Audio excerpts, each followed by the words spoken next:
एक गांव था, छोटा सा, शांत सा। वहां रहता था छोटू, एक गरीब लेकिन बहुत ही जिज्ञासु और होशियार बच्चा। उसके माता पिता खेत में काम करते थे। छोटू का सबसे अच्छा दोस्त था उसका कुत्ता मोती। एक दिन छोटू को गांव के बाहर पुरानी टूटी फूटी हवेली में जाने का मन हुआ। सब कहते थे वहां भूत है, लेकिन छोटू डरता नहीं था। वो मोती के साथ वहां पहुंचा।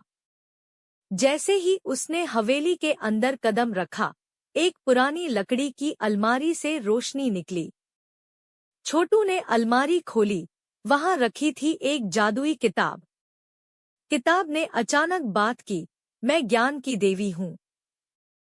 जिसने मुझे पाया, उसे कोई भी चीज सीखने से कोई नहीं रोक सकता, लेकिन एक शर्त है। छोटू हैरान था। किताब बोली, अगर तू सिर्फ खुद के लिए ज्ञान मांगेगा तो सब खो बैठेगा, लेकिन अगर गांव के बच्चों के लिए मांगेगा तो चमत्कार होगा।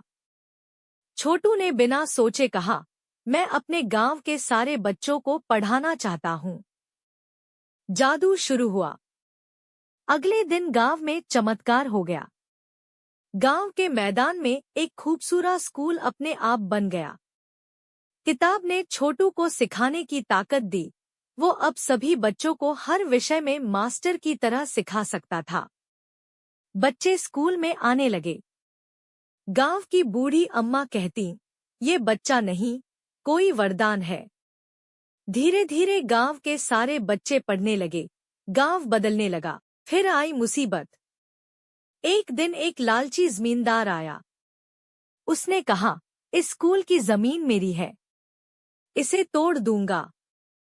छोटू डर गया, लेकिन मोती ने भौंक कर सबको इकट्ठा किया।